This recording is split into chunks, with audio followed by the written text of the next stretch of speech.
says no.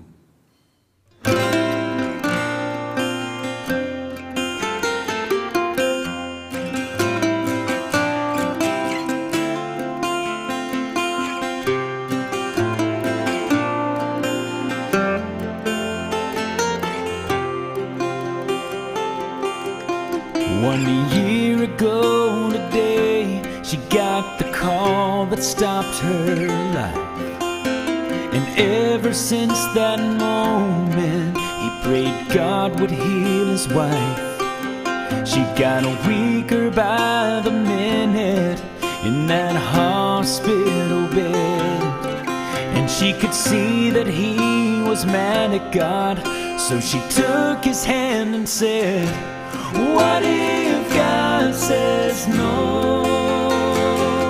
It don't mean he loves us less. It just means he knows what's best. Oh, what if God says no? It's enough we have his grace. So don't let go of your faith. Oh, what if God said